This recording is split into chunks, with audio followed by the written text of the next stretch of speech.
Et si la Bible, en laquelle vous avez eu confiance toute votre vie, ne racontait pas l'histoire complète, non pas parce qu'elle serait incomplète par accident, mais parce qu'elle aurait été délibérément réduite? Haut dans les montagnes d'Éthiopie, l'Église orthodoxe éthiopienne a préservé quelque chose que la majeure partie du monde n'a jamais vu. Une ancienne Bible de 81 livres, organisée selon une structure totalement différente. Elle contient des textes remplis de visions de cieux superposées et de descriptions troublantes de Jésus qui ne correspondent pas à la version connue.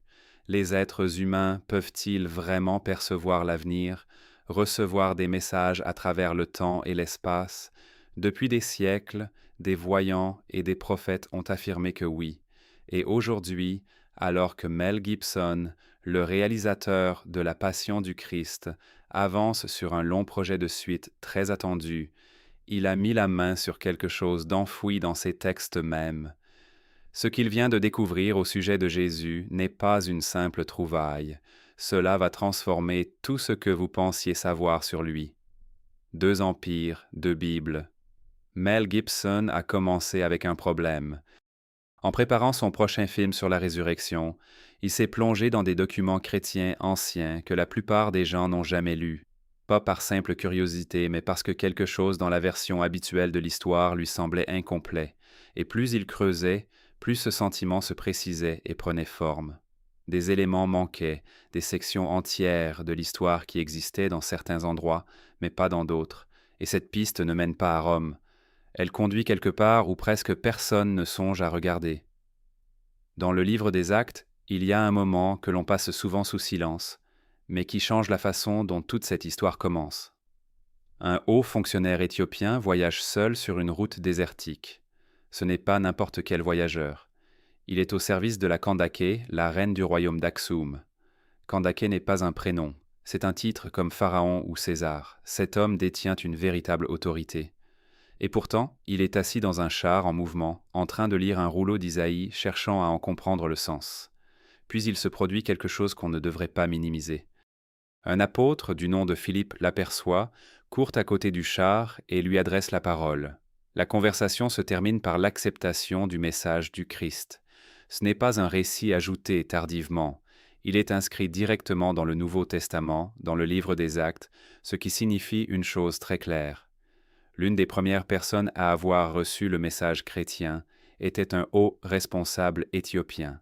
Dès le tout début, avant tout concile, avant toute décision sur les livres à conserver ou à écarter, l'Éthiopie faisait déjà partie de l'histoire. Et c'est là que les chiffres commencent à peser.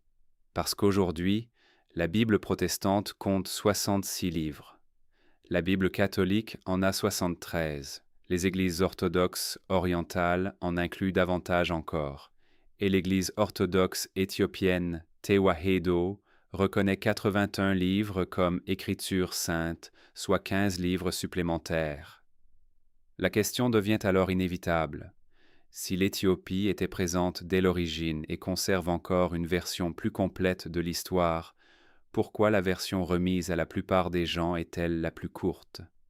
Avançons de quelques siècles.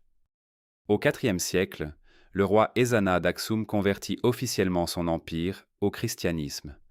À peu près au même moment, l'empereur Constantin fit de même à Rome, 2 empires puissants, le même siècle, la même foi, mais ils ne se retrouvent pas avec la même Bible. Une tradition s'est fixée sur un corpus plus restreint, l'autre en a gardé davantage. Cette séparation n'a jamais été pleinement expliquée. Et lorsqu'on compare ce que chaque côté a conservé, la différence devient gênante. L'Éthiopie a préservé des livres dont la plupart des gens n'ont même jamais entendu parler. Premier Enoch, Jubilé, l'Ascension d'Isaïe, le pasteur d'Hermas, les Maccabées éthiopiens. Et ces textes bouleversent le fonctionnement de tout le système. Prenez le livre des Jubilés. Dans cette version, les anges ne sont pas des figures lointaines siégeant quelque part au loin. Ils sont directement impliqués dans ce qui se passe parmi les êtres humains. Des anges sont physiquement présents au moment où des accords sont conclus entre Dieu et les hommes, presque comme des témoins veillant à ce que tout soit respecté scrupuleusement et que les conditions ne restent pas floues. Par exemple, le livre des Jubilés précise que quiconque viole volontairement le sabbat doit être retranché de son peuple, c'est-à-dire exclu de la communauté, et traité comme s'il n'en faisait plus partie. Dans certains cas, la punition va encore plus loin et est décrite comme la mort. C'est très différent de la façon dont la plupart des gens comprennent ces textes aujourd'hui. Il ne s'agit donc pas simplement d'une version élargie de la Genèse. C'est un monde où le ciel gère activement ce qui se passe sur terre, de manière très directe et très stricte. Regardons maintenant comment cette tradition explique l'origine du mal. La plupart des gens grandissent avec une version simplifiée tirée de la Bible. Un serpent apparaît, parle à Ève, elle désobéit à Dieu, et cet acte introduit le péché et la souffrance dans le monde. Mais la tradition éthiopienne, notamment dans des textes comme celui d'Enoch, décrit quelque chose de bien plus organisé. Des êtres particuliers appelés les veilleurs descendent sur terre délibérément. Le texte donne leurs noms, comme Samjaza et Ahazil. Ils s'accordent pour quitter le lieu qui leur était assigné dans le ciel, là où ils étaient censés demeurer, et pénètrent dans le monde humain, bien qu'il leur soit interdit de le faire. Leur objectif est clair. Ils souhaitent vivre parmi les hommes, prendre des femmes humaines et partager des connaissances qui n'étaient pas destinées aux mortels. Et quand ils descendent, ils ne viennent pas les mains vides. L'un d'eux, Aïl, enseigne aux hommes comment fabriquer des armes, des épées, des couteaux, des boucliers, des armures. Réfléchissez-y. La guerre n'est pas quelque chose que les humains découvrent progressivement par eux-mêmes. Elle est introduite de l'extérieur. D'autres êtres enseignent comment travailler les métaux, comment manipuler les matériaux, comment utiliser certains savoirs pour exercer un contrôle. En parallèle, ils introduisent des pratiques comme la modification de l'apparence, alimentant la vanité et les comparaisons entre individus. Ce qui est ainsi perdu, c'est l'innocence, cet état originel où les humains ne fonctionnaient pas de cette manière. Ce qui disparaît, c'est la frontière entre le ciel et la terre, cette séparation nette qui existait autrefois. Et ce qui entre dans le monde est quelque chose de nouveau, une violence qui se propage rapidement, une corruption qui ne peut être contenue.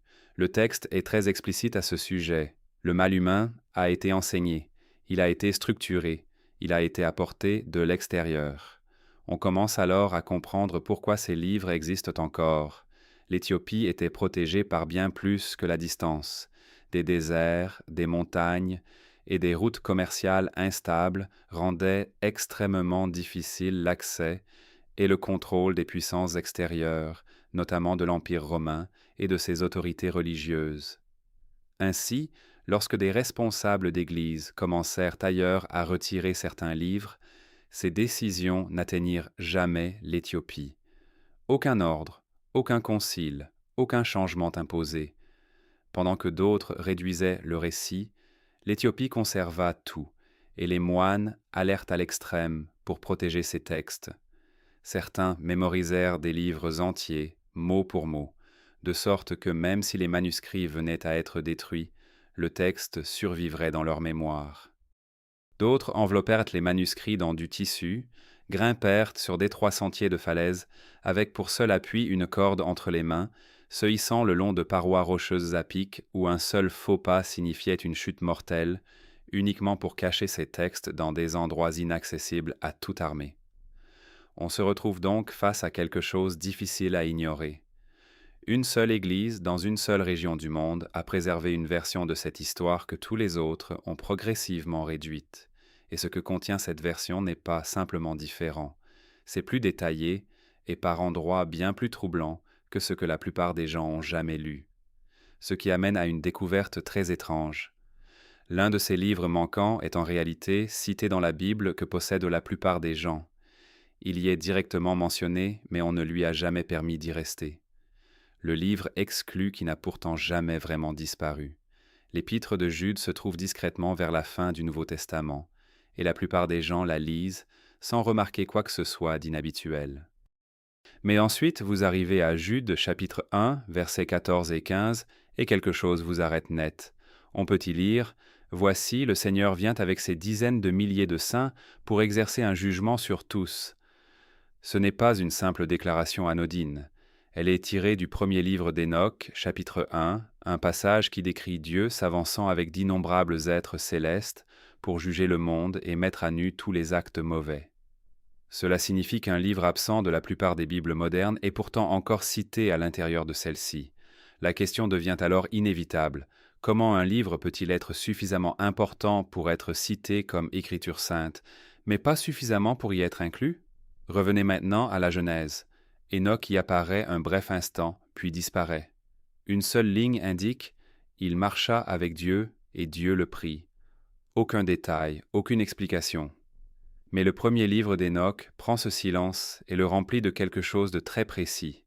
Il décrit Enoch emporté vers les hauteurs et gratifié de visions du ciel, où il contemple des couches structurées de l'univers.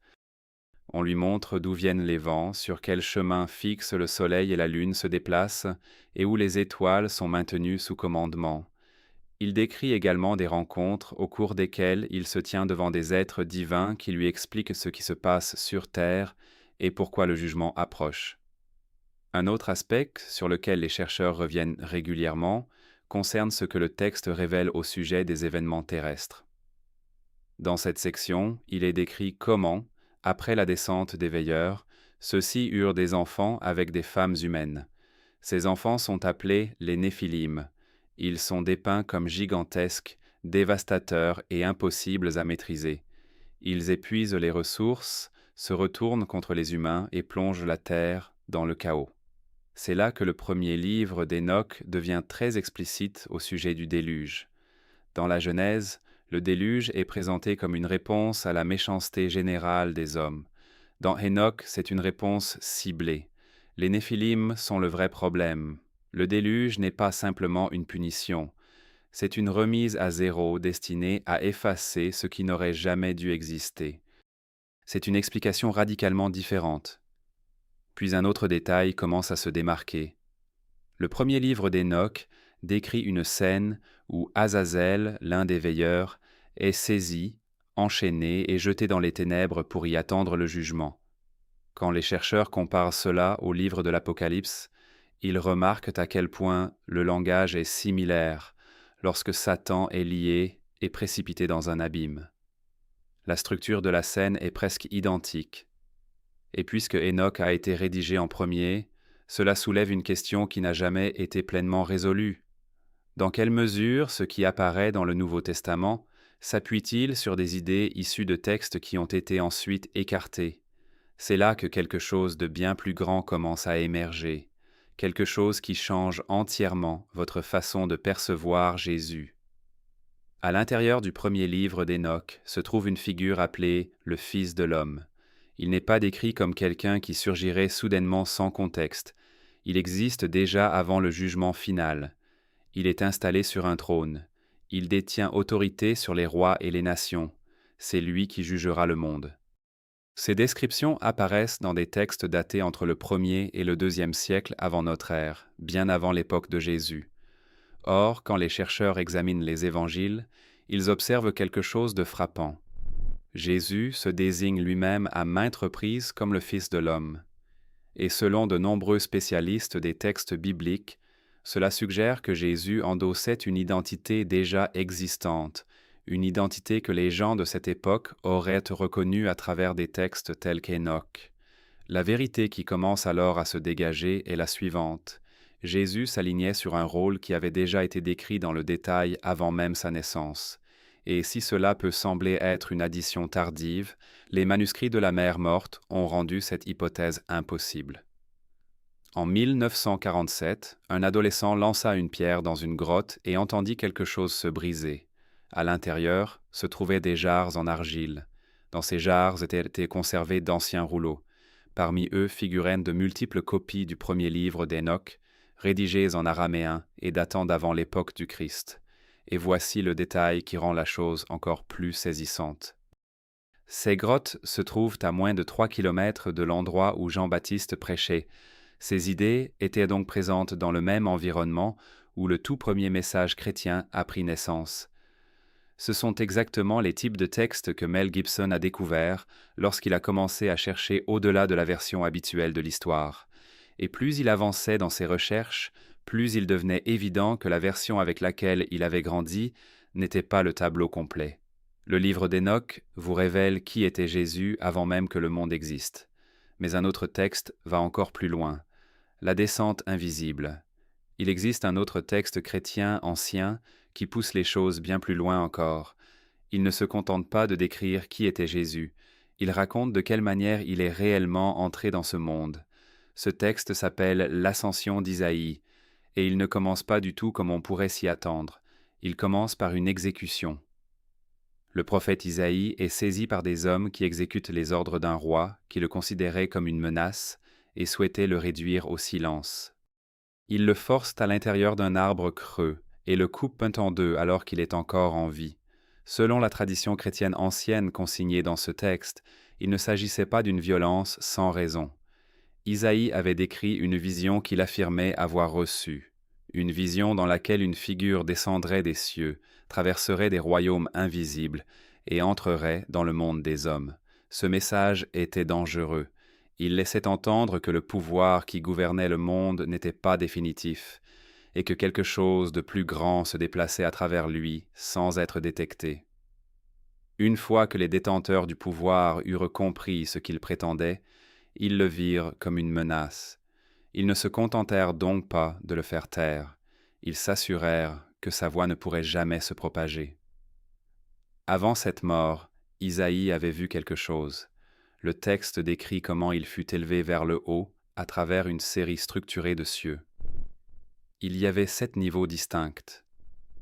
Chacun était différent de celui qui se trouvait en dessous. Plus il s'élevait, plus tout devenait ordonné et intense.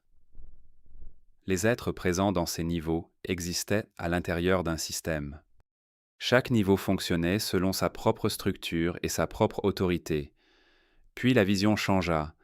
Isaïe vit une figure décrite comme le bien-aimé commencer à descendre, et c'est là que tout bascula. Tandis que le bien-aimé traversait chaque niveau, il ne se révélait pas. Il prenait l'apparence des êtres qui peuplaient ce niveau. Lorsqu'il pénétrait dans un royaume d'anges, il ressemblait à l'un d'eux. En continuant sa descente, il continuait à se fondre dans l'environnement. Personne ne le reconnaissait. Pas un seul être, dans aucun des 7 cieux, ne comprit qui traversait leur espace. Il franchit chaque niveau sans être détecté jusqu'à ce qu'il atteigne la terre, où il naquit sous forme humaine. Cela n'est pas présenté comme une arrivée paisible. Les niveaux inférieurs n'étaient ni sûrs ni vides. Ils étaient contrôlés. Le texte indique que Satan et ses forces y étaient actifs, opérant dans l'espace situé entre le ciel et la terre. Ainsi, lorsque le bien-aimé descendit, il ne se déplaçait pas librement. Il traversait un territoire déjà occupé, et la seule raison pour laquelle il réussit à passer, c'est parce qu'il ne fut pas reconnu. Si ses forces avaient su qui il était, le texte laisse entendre qu'elles l'auraient arrêté. Cela transforme la compréhension du monde d'en bas. Le texte ne traite pas ce qui s'est passé sur Terre comme de simples décisions humaines prises par des dirigeants et des gouvernements. Il relie ces décisions aux mêmes forces qui opéraient dans les cieux inférieurs, ce qui signifie que le système qui régnait sur le monde à l'époque de Jésus n'agissait pas de lui-même, il subissait une influence venue d'en haut. Donc, lorsque des lois étaient appliquées, lorsque le pouvoir était exercé, lorsqu'un homme comme Jésus était jugé et exécuté, le texte suggère que ces actes se produisaient à l'intérieur d'un système déjà soumis à cette influence. Rome, dans cette perspective, n'était pas simplement un empire politique prenant ses propres décisions. Elle faisait partie d'une structure plus vaste, liée à ses forces et fonctionnant sous leur emprise.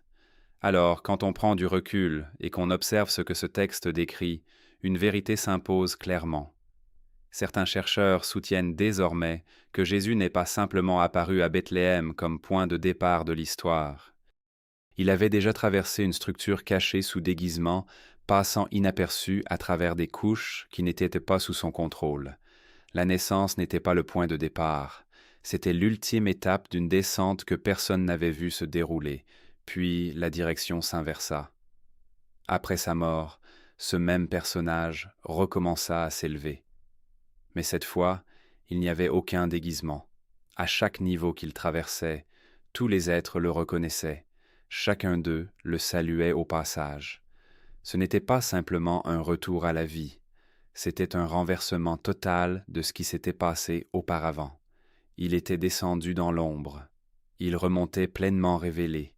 C'est précisément vers ce type de structure que Mel Gibson pointait lorsqu'il affirmait que l'histoire de la résurrection était bien plus vaste que ce qui est écrit dans les évangiles. Il avait évoqué des couches, des parties invisibles du récit qui n'avaient jamais été montrées. L'ascension d'Isaïe correspondait à cette description de façon presque parfaite. Elle ne remplaçait pas les évangiles. Elle comblait ce qu'ils avaient laissé de côté, éclairant ce qui s'était passé dans l'espace intermédiaire. Dès qu'on perçoit tout cela ensemble, une question devient inévitable, et elle n'est pas des plus confortables. Qui a décidé de ce qui appartient à la Bible et qui a décidé de ce qui n'y figure pas? Le canon fut débattu dès les origines. Il n'existait pas de Nouveau Testament fixé. Certaines communautés chrétiennes primitives lisaient le livre d'Enoch. D'autres lisaient des textes comme l'Ascension d'Isaïe. D'autres encore suivaient des recueils d'écrits différents. La Bible, telle que les gens la connaissent aujourd'hui, n'est donc pas tombée du ciel sous sa forme définitive. Elle s'est construite au fil du temps, et ce processus a impliqué de vraies décisions prises par de vraies personnes. C'est là le même problème que Mel Gibson a rencontré en creusant plus profondément. Plus il explorait de sources, plus il devenait évident que la version transmise à la plupart des gens n'était qu'une partie d'un tableau beaucoup plus vaste. L'un des premiers personnages les plus perturbateurs de ce processus s'appelait Marcion.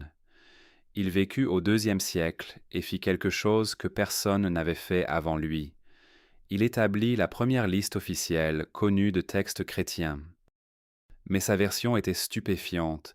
Il rejetait l'intégralité de l'Ancien Testament et affirmait que le Dieu qui y était décrit était différent de celui dont Jésus parlait. Cela accula l'Église primitive dans ses retranchements. Elle devait réagir. Elle devait définir ce qui était acceptable et ce qui ne l'était pas. La formation de la Bible ne visait donc pas uniquement à préserver la vérité. C'était aussi une réponse à des idées jugées dangereuses. À partir de là, le processus devint plus structuré. Au IVe siècle, des responsables de l'Église commencèrent à officialiser ce qui allait devenir le Nouveau Testament.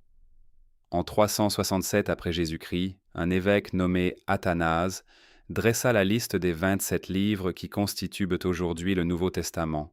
Des conciles ultérieurs, comme ceux d'Hippone et de Carthage, vinrent confirmer cette liste. Mais ces discussions n'étaient ni paisibles, ni purement spirituelles. C'étaient des débats aux conséquences réelles. Différents groupes défendaient des textes différents.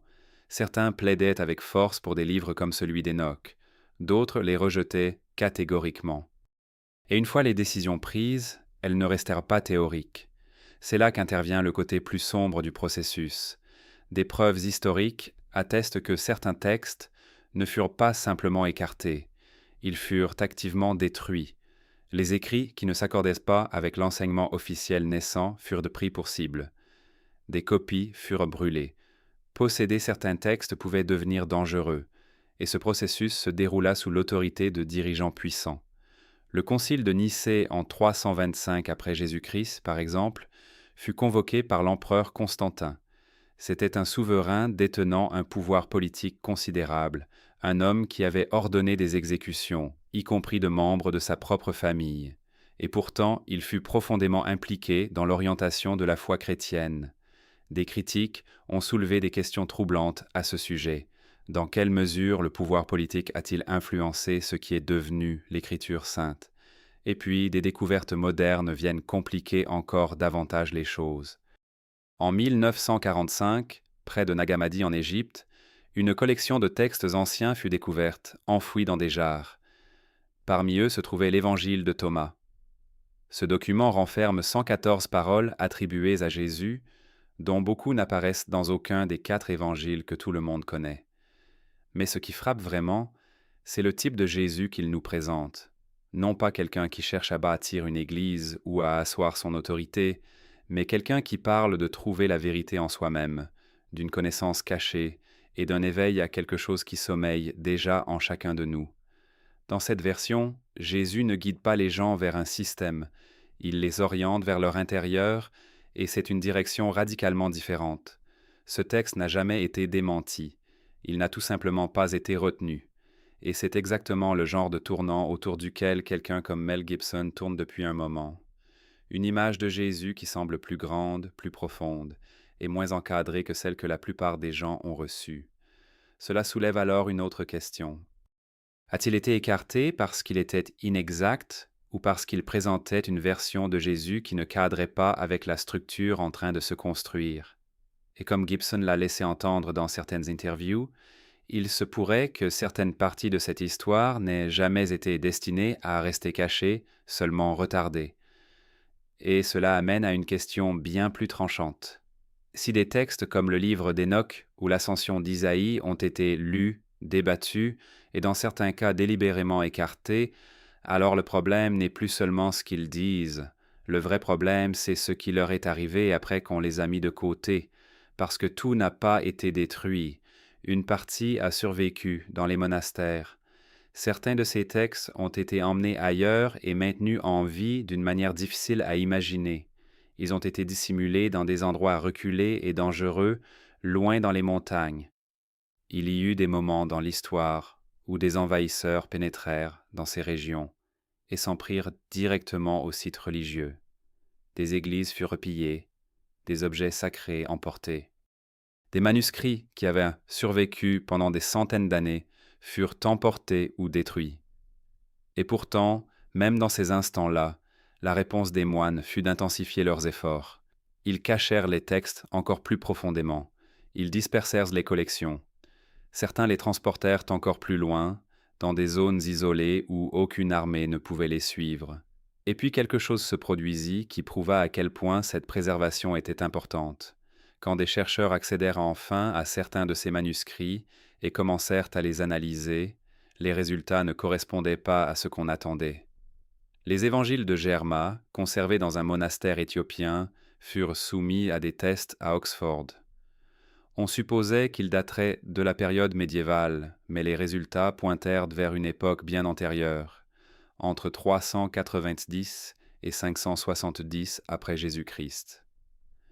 Cela en faisait certains des plus anciens manuscrits chrétiens complets encore existants dans le monde, plus anciens que bien des textes conservés en Europe, plus anciens que ce que la plupart des gens imaginaient même possible sous forme complète. Mais cette découverte n'effleurait que la surface. Il existe encore des milliers de manuscrits en Éthiopie qui n'ont jamais été entièrement étudiés, ni même répertoriés.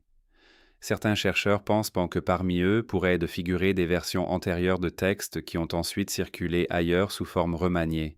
Cela signifie que ce qui se trouve dans ces monastères n'est peut-être pas seulement du matériel supplémentaire. Il pourrait s'agir de versions plus proches des récits originaux eux-mêmes. Et personne n'en est certain car une grande partie n'a jamais été pleinement examinée. Puis vint l'un des moments les plus sombres de l'époque récente. Durant le conflit du Tigray, des monastères et des églises furent à nouveau attaqués.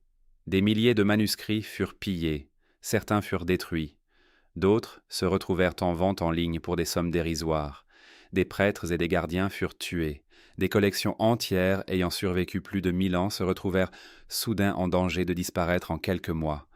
Et c'est là que le lien devient impossible à ignorer. Les textes qui décrivent le genre d'histoire dont Mel Gibson parle depuis un moment, les cieux superposés, la descente cachée, le passage à travers des royaumes invisibles, n'ont pas été préservés à Rome. Ils n'ont pas été protégés par de grandes institutions à portée mondiale. Ils ont survécu dans des endroits comme celui-là, entre les mains de personnes qui risquaient leur vie pour les préserver intacts. Donc, quand Gibson a commencé à décrire une version de l'histoire qui va au-delà de ce que montrent les évangiles, il n'inventait pas quelque chose de nouveau. Il se rapprochait de quelque chose qui avait déjà été écrit et protégé pendant des siècles. Et maintenant, pour la première fois dans l'histoire, quelqu'un disposant d'une audience mondiale et d'une capacité avérée à faire s'arrêter le monde pour prêter attention, se préparait à prendre cette version de l'histoire et à la sortir au grand jour. Ce que Mel Gibson a découvert, avant tout cela, il faut comprendre qui est réellement Mel Gibson. pas le réalisateur, l'homme. Il a traversé un effondrement très public, des abus d'alcool, des arrestations humiliantes, un éclat enregistré qui a mis fin à sa carrière presque du jour au lendemain et l'a rendu indésirable à Hollywood. Les studios se sont éloignés, les portes se sont fermées. Et puis, en 2004, il a fait quelque chose que personne n'attendait. Il a réalisé La Passion du Christ. Aucun grand studio ne l'a soutenu. Il l'a financé lui-même. Et le film a rapporté plus de 600 millions de dollars dans le monde entier. Un homme écarté du système a créé l'un des films religieux les plus rentables jamais produits. Et maintenant, il ne cherchait pas à répéter cela. Il cherchait à aller plus loin. Ce qu'il a commencé à construire ensuite n'était pas une simple continuation. Il s'est concentré sur une partie précise de l'histoire, la résurrection, mais pas la partie visible, l'espace entre la mort et le retour à la vie. Que s'est-il passé dans cet intervalle? Que s'est-il passé dans l'invisible? Il l'a décrit dans des interviews comme quelque chose que les gens n'avaient jamais vu auparavant, quelque chose de bien plus grand que la version avec laquelle la plupart des gens étaient familiers. Et ce langage compte parce qu'il correspond directement au texte que vous venez de voir. Puis il a dit quelque chose de encore plus direct. Il a affirmé que le christianisme moderne avait été aseptisé, réduit, rendu plus prudent qu'il ne l'était à l'origine. Et il a utilisé un seul mot pour décrire ce qui avait été retiré. La terreur. Pas la peur au sens simple, mais quelque chose d'écrasant, quelque chose qui vous arrête complètement. C'est important parce que les textes préservés en Éthiopie n'évitent pas ce sentiment. Ils décrivent des cieux occupés, des forces actives, des mouvements cachés, des jugements, des destructions. Ils ne sont pas confortables. Et c'est précisément ce que Gibson a dit avoir été retiré de l'histoire. Maintenant, reliez cela à quelque chose que la plupart des gens ont dit sans vraiment y réfléchir. Le symbole des apôtres, l'une des plus anciennes déclarations de foi chrétienne. Il contient une ligne répétée par des millions de personnes. Il est descendu aux enfers. La plupart des gens le disent et passent à autre chose. Mais Gibson s'est arrêté là, parce que dans la tradition de l'ascension d'Isaïe et dans la théologie préservée en Éthiopie, cette ligne est littérale. Elle décrit un mouvement réel à travers une structure réelle, à travers l'obscurité, à travers des couches, à travers un territoire qui n'est pas vide. Et c'est exactement le genre d'histoire que Gibson s'est mis à construire. Et il a déjà montré qu'il était prêt à assumer les conséquences de raconter une version de l'histoire avec laquelle les gens ne sont pas à l'aise. Quand la Passion du Christ est sortie, elle a immédiatement été attaquée. Les critiques ont dit qu'elle était dangereuse, qu'elle franchissait des limites qui ne devaient pas l'être. Il ne l'a pas modifiée. Il l'a sortie telle qu'elle, et le public s'est déplacé, ce qui a prouvé quelque chose d'important. La version de l'histoire qui crée le plus de tension est celle que les gens ne peuvent pas ignorer, et ce qu'il construit maintenant va encore plus loin. Parce que lorsqu'on rassemble tout, les textes, la descente, la structure, le mouvement caché, quelque chose de très précis émerge. Pas seulement une version différente des événements, mais une identité différente. Et c'est là où mène l'exploration de Gibson, pas seulement ce qui est arrivé à Jésus, mais en tant que quoi il agissait à l'intérieur de ce système. L'ascension d'Isaïe décrit une descente au cours de laquelle il n'a été reconnu à aucun niveau. Il a traversé chaque couche sans être identifié, et ce schéma ne s'arrête pas soudainement au moment où il entre dans le monde. Il se poursuit. Le système qu'il a rejoint, celui qui exerce une influence sur les pouvoirs terrestres, n'a pas pleinement reconnu ce qui venait d'y pénétrer. L'autorité romaine a conduit l'exécution. Les chefs religieux ont tout fait pour la provoquer. Mais selon cette logique, ils agissaient à l'intérieur d'un système déjà sous influence, et ce système ne le voyait pas clairement. C'est là la vérité que tout cela révèle, car cela signifie que la crucifixion n'était pas simplement un acte de résistance contre lui. Elle a été accomplie au sein d'un système incapable de saisir pleinement ce qui y était entré, non pas parce qu'il était faible, mais parce qu'il opérait à un niveau qui le dépassait. Et c'est précisément ce point qui renforce le récit, plutôt que de l'affaiblir, car si le système qui gouvernait le monde ne pouvait pas le reconnaître, cela signifie qu'il n'a jamais vraiment été sous son emprise. Il l'a traversé, il en a été jugé, il y a été mis à mort, mais il n'en a jamais été défini. Et c'est exactement ce que la résurrection démontre. Les textes ont survécu, les moines les ont protégés, ce qui pouvait être détruit l'a été, ce qui demeurait hors de portée est resté intact. Mel Gibson l'a découvert, et lorsqu'il le portera à l'écran, cela ne montrera pas simplement une version différente de Jésus, cela révélera quelque chose de bien plus difficile à ignorer. Si même le système qui l'a tué ne pouvait pas le comprendre pleinement, alors il n'en a jamais fait vraiment partie.